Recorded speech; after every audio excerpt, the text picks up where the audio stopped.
How's it going, everybody? Welcome to another fantastic episode of Yolk'd. I'm Kyle. And I'm Paul, and man, is it hot outside right now. Yeah. Good Lord. It is hotter than an overclocked Pentium 4 with a stock cooler. On the sun. Okay. We sympathize with you folks across the nation and across the world out there who are dealing with the current heat wave that's going on. I don't know, can we give some advice, Kyle? Have you been doing anything in particular to keep cool? Well, I have been going with, I've got my options panned out. I've got air, liquid, exotic cooling. But what I found most effective for me is actually taking an H100i and putting the cold plate on various parts of my body. That's a sort of unique and innovative idea right there. Have you found any particular place in the body that is most effective? My balls and my feet are actually a pretty effective thermal point, believe it or not. All right, well, something for the folks at home to try out, definitely, if they're interested. I've got some liquid cooling planned for myself this weekend. Nice. But I digress. We should move on to some tech news. In atomic news, a physics professor at Michigan Tech, go Huskies, has recently developed a method for creating a semiconductor-free quantum dot transistor. I will do my best to explain. You see, computers and other electronics have been using semiconductors for quite some time now to help build transistors, which can amplify or switch an electrical signal. Bundle a few thousand million or even several billion teeny tiny transistors onto a chip and you have what is known as an integrated circuit, or IC. Moore's law states that, due to continued advances in materials and production techniques, the number of transistors that can be packed onto an integrated circuit should double about every 2 years. Moore's law has held up for quite some time, but it's beginning to slow down due to the pesky laws of quantum physics at the atomic level. Where was I? Oh, right, quantum dot transistors. Using a frickin' laser, Professor Yolk'd of MTU has successfully positioned tiny golden globs of quantum dots on top of a boron nitride nanotube.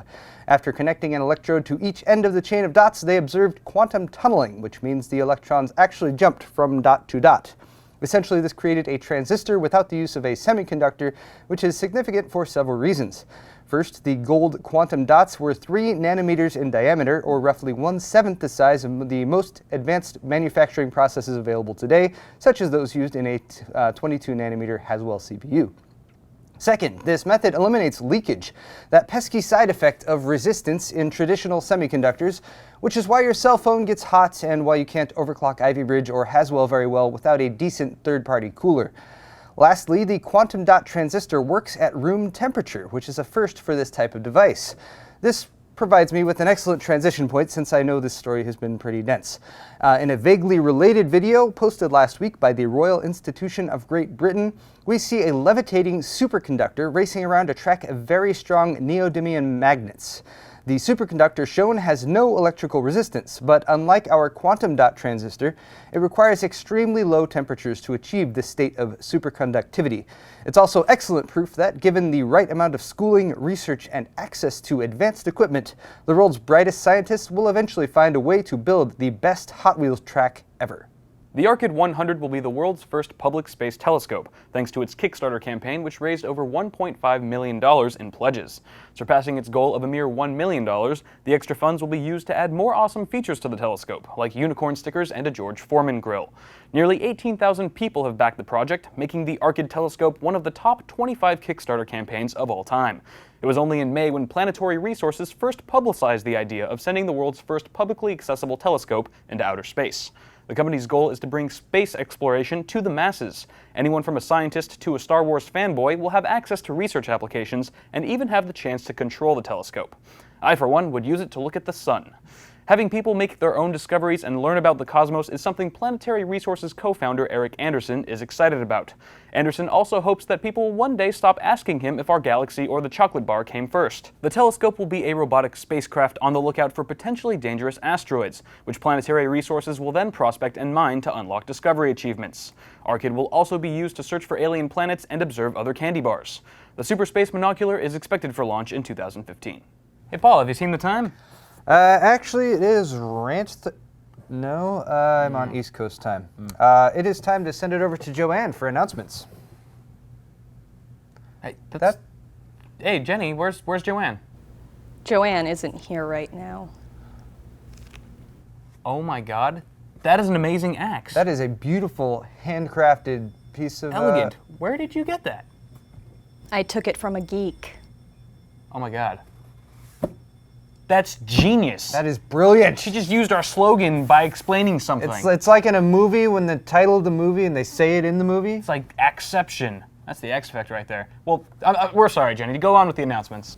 Well, I found this piece of paper in Joanne's cardigan, and I guess she wanted to let you know that the GTX 760 sweepstakes will be ending this Friday, so please get over to our YouTube channel, watch that video, and comment if you would like to win it. Also, we are going to be heading on July 19th to San Diego for Nerd HQ at the Petco Park as a part of our partnership with Intel and Asus and their support of Operation Smile. Please follow us on our Facebook and Asus and Intel's Facebooks for updates on that event. I tell you, man, that Jenny, she's a cut up that one. She is. She's really a character. She's even got some blood on the axe and everything. It's I know. Like, attention scary. to detail. Love it. Very scary. She's such a nice person. Yeah, she is. Love her. Great. Internet rumors were proven to be true this week when it was revealed that Don Mattrick, former head of Microsoft's Xbox division, has indeed left Redmond to take on a CEO role at Zynga, maker of Facebook games such as Farmville and Bubble Safari, which are totally PC games and not a vile blight upon humanity that should be purged with fire and acid. Many have speculated that the new job might be related to Mattrick's recent PR faux pas with regards to the upcoming Xbox One launch. You might recall him suggesting that folks without an internet connection for Xbox One would be better off sticking to an Xbox 360. Past blunders aside, though, we wish Mattrick all the best at his new position, but we do recommend blocking him on Facebook if you happen to be on his friends list. Having a headache? Well, maybe you should chop your head off and try someone else's for a change. An Italian neuroscientist believes he's figured out how to perform a full human head transplant. Dr. Sergio Canavero says all you need are 2 heads of human, 1 ultra-sharp blade, and glue. First, cool the subject's head and spine to 18 degrees Celsius. Then chop off the heads. The ultra-sharp blade should make a clean enough cut that'll leave the 2 severed spinal cords in condition to be reattached. Lastly, drain the blood from the heads before swapping them and fusing the 2 spinal cords together with some inorganic polymer glue, and presto, you're a neurosurgeon. Those are the actual guidelines in Canavero's paper published in the open access journal Surgical Neurology International. Now granted, the surgery wouldn't just be performed on 2 healthy individuals for ships and giggles, but would more likely occur if someone with multiple organ failures needed to put their head on an otherwise healthy human body that died due to severe head trauma.